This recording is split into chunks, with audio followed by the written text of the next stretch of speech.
इनका आप एक चीज़ का ज़रा जायज़ा लीजिएगा, मुसलमानों से कहना चाह रहा हूँ आपके माध्यम से कि ये देखिएगा कि जो आंदोलन चल रहा है, इनके बच्चे भी हैं कि नहीं उसमें।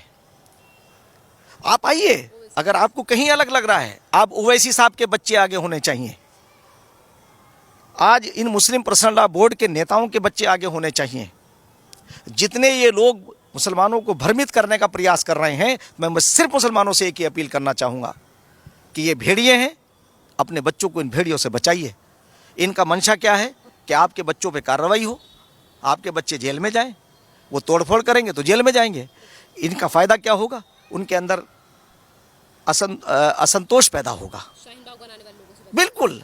तो अब जो शाहीन बाग की आवश्यकता नहीं है, आप आइए ना, पूरी सरकार आपके सामने खड़ी हुई है, आपसे कह रहे आप इस पे इन्हें क्या वो हो रहा है कि आप ये बताइए कि 60 साल के अंदर इन्होंने क्यों नहीं उस पर अस्पताल बनाए, इन्होंने क्यों नहीं कॉलेज बनाए, इन्होंने क्यों नहीं उसके ऊपर। और एक और गजब की बात है, मुसलमानों से कहना चाहता हूँ कि आप इनसे ये पूछिएगा कि उस संपत्ति के ऊपर जिसकी आमदनी हज़ारों करोड़ में होने चाहिए थी, इन्होंने लीज पर दे करके 100 रुपए के अपने मॉल बना लिए। यानी किराया जिस प्रॉपर्टी पर काबिज हैं, आप किराएदार हैं, आपने अन्य किराएदार बना लिए।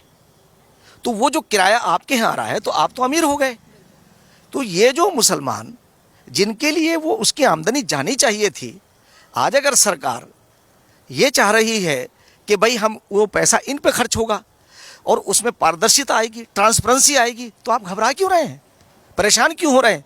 अब रह गई बात, आप ये कहें कि भाई आप ठीक है, ये लोकतांत्रिक देश है, यहाँ देश हमारा संविधान से चल रहा है, आप सुप्रीम कोर्ट नहीं, आप सारे कोर्ट में जाइए।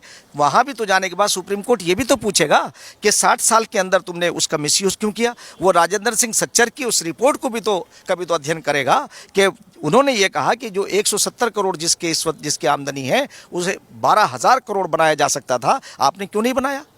और 60 साल के अंदर जिस तरह से लंबा कार्यकाल इन विपक्ष के लोगों को मिला है, जो कल रोल कर रहे थे, समाजवादी की सरकार रही हो, बसपा की सरकार रही हो, कांग्रेस की सरकार रही हो, इन्होंने उसका मिसयूज़ किया कीमती जगहों पर। आज अगर वो कीमती जगह इनसे निकाली जाएगी, इन्हें खाली करना पड़ेगा, तो जब ये खाली करने की बात आएगी तो ये, क्योंकि ये सड़कों पर आ जाएंगे, और जो सड़कों पे जिन्हें लाना चाह रहे हैं, मैं उनसे निवेदन करना चाहता हूँ, ये आपके फ़ायदे के लिए है। आप इंतज़ार करिए, विश्वास करिए। एक साधारण घर के अंदर पैदा होने वाला एक व्यक्ति जो दूसरों के दुख और दर्द को जानता है, ये हो नहीं सकता कि वो मुसलमानों को नुकसान पहुँचाए। बहुत बहुत धन्यवाद सर।